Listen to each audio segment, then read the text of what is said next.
All right, 52 past the hour, time now for the tropical update. And stick around. I've got some pictures out of Albuquerque taking a major hit tonight with winds gusting as high as 90 miles per hour and very, very heavy rain. First, the tropics. We begin with the Pacific system, Flossie, because on Monday morning, we expect it to be impacting the big island of Hawaii with rain and wind. Right now, 60 miles per hour. It's at steady state. Nothing has really changed today, except its position. Obviously, it's about 1,300 miles east of Hilo and continuing to trek west at almost 20 miles per hour. Gradual weakening from this point on, as we would typically find with a tropical system in this position. Why? Because it is over cooler water. It is that simple. So the big island's right under the two eyes here. Again, so it comes in as a minimal tropical storm and potentially right over you, right over the top of you. So here's the deal. You can see some pretty good lungs with our little friend Flossie here. Both the north and south channels are open pretty good. We haven't seen a lot of deep convection in and around the center today. It's pretty much held steady state at this point. Some dry air seems to be getting in on the south side of this.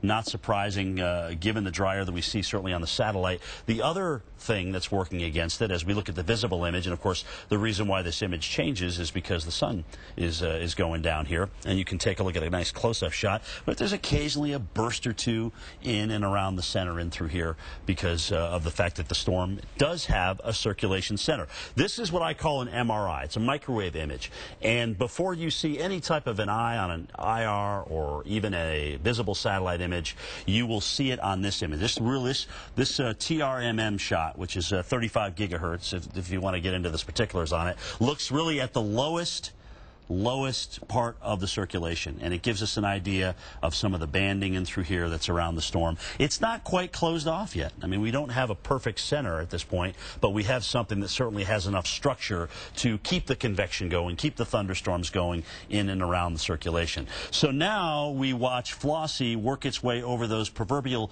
cooler waters that we know come down with a northerly flow here, and as they do, we expect the storm to continue to weaken toward a tropical storm. It may even weaken a little further than that if there's any kind of wind shear involved later on the period, but we'll deal with that down the road. Either way, models have been in agreement. They continue to be in agreement in bringing in rain and wind to the Big Island and even the entire chain as we go to Monday night and on and toward Tuesday as well. It doesn't look like a flood situation, but of course when you start taking even an older tropical system and banging it up against mountains, which are very, very high across Hawaii, we have the chance certainly of getting into some problems there in terms of some flash flooding. So we'll keep an eye on it for you. Not too concerned about the Gulf of Mexico and the beautiful Caribbean islands. Look at Montego Bay. How would you like to be in Montego Bay tonight? Absolutely clear.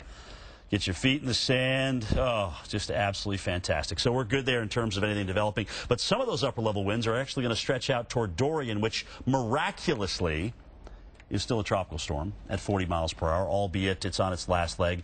We don't really feel that there's much hope in terms of what we see in water temperature, not water temperature, but shear-wise and also dry air-wise. There's just so many things that are going against Dorian right now. No reason to believe the Hurricane Center is going to ramp this thing up anytime soon. It becomes, as they say, potentially a remnant low in the next day or two. So it has 24 to 48 hours to live. There are some thunderstorms that are firing up. They're not around any kind of a center. They're on the north and west side of this. So, you know, something has decided to fire these up tonight. Perhaps it's just diurnal, which can happen at night, but there doesn't seem to be any structure with these at the present time. So Flossie and Dorian, two storms that we continue to watch, both of them either at steady state or in a weakening phase. Now,